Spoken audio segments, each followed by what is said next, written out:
Mungkin Konvisto pernah bertanya, kenapa tidak semua perusahaan besar atau kecil bisa dijual sahamnya di bursa ya? Nah, sebelum sebuah saham bisa diperjualbelikan di bursa, perusahaan tersebut tentunya harus mencatatkan diri terlebih dahulu di Bursa Efek Indonesia melalui proses IPO.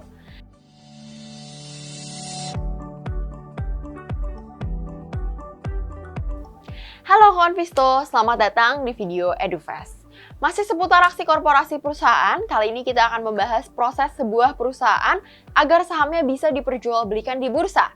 Biasa dikenal dengan nama Initial Public Offering atau yang biasa disebut IPO. Mungkin Konvisto pernah bertanya, kenapa tidak semua perusahaan besar atau kecil bisa dijual sahamnya di bursa ya? Nah, sebelum sebuah saham bisa diperjualbelikan di bursa, perusahaan tersebut tentunya harus mencatatkan diri terlebih dahulu di Bursa Efek Indonesia melalui proses IPO. IPO adalah proses pencatatan saham perdana di bursa. Lewat IPO, perusahaan bisa menjual sahamnya pertama kali ke publik. Perusahaan yang sudah IPO disebut dengan perusahaan yang go public karena perusahaan tersebut menjadi milik publik. Pada saat membeli saham perusahaan yang akan IPO, kalian tentunya harus mengenali perusahaan yang akan kalian beli. Pertama-tama tentunya kalian perlu menganalisa laporan keuangan perusahaan tersebut dari yang paling dasar. Jika bisa menganalisa lebih dalam, akan tentunya lebih baik. Seperti menganalisa apakah harga yang ditawarkan saat ini masih wajar, terlalu mahal, atau bahkan terlalu murah. Selain itu, kalian bisa menganalisa rasio-rasio sederhana perusahaan, seperti price earning ratio maupun price book value-nya.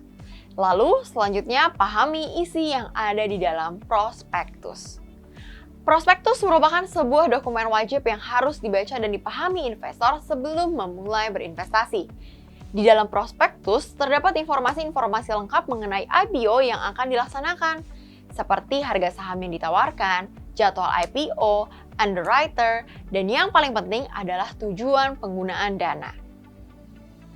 Tujuan perusahaan melakukan IPO pada umumnya ialah untuk mendapatkan tambahan modal dari investor.